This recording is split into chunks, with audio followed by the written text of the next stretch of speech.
Hasira imezidi kuongezeka katika kaunti ya Pokot Magharibi baada ya viongozi wa eneo hilo kudai kuwa wanajeshi wa KDF walipiga machifu na maafisa wa akiba wakati wa mkutano wa usalama uliofanyika eneo la Sigor.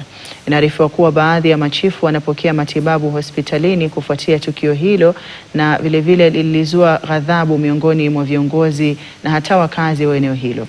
Kulingana na viongozi wa eneo hilo, machifu na maafisa wa NPR walikuwa wameitwa katika afisi ya naibu kamishna wa kaunti hiyo mjini Sigor na katika mkutano wa usalama kabla ya hali kuzorota ghafla na kusababisha madai ya kushambuliwa.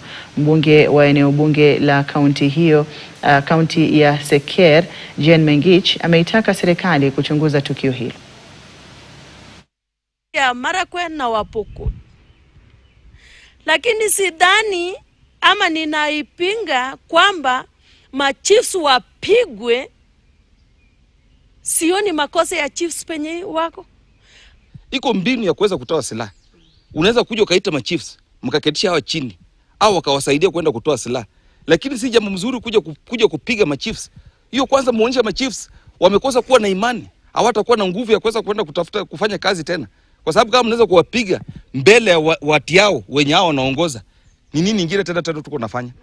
Watu ya Sigor tumestuka sana. Operation iende kama vile ilienda Jesego na Marakwet wakati waliua hiyo pasta. Si wewe Murkomen uliona ukweli? Ukaona ukweli na ukafuata. Na hivyo ndio operation ikafanyika kwa njia mzuri. Iko mtu alilalamika kweli? Kwa nini sisi hapa Amole mama tunanyanyaswa hivi? Hakuna amani itapatikana Kenya, kwa sehemu yote ya Kenya, kama bunduki bado iko katika mkono ya mwananchi ambaye hafai kuwa na bunduki. Hata tukiongea mama ya amani hapa, muniite baraza miangapi. Mimi nimewahi kuwa senator kwa hii region. Haiwezekani kuongea na mtu mwenye ako bunduki, kuita yeye baraza akuja aseme amani kwa nyumbani na amewacha bunduki kwa nyumbani. Changamoto imetolewa kwa taasisi mbalimbali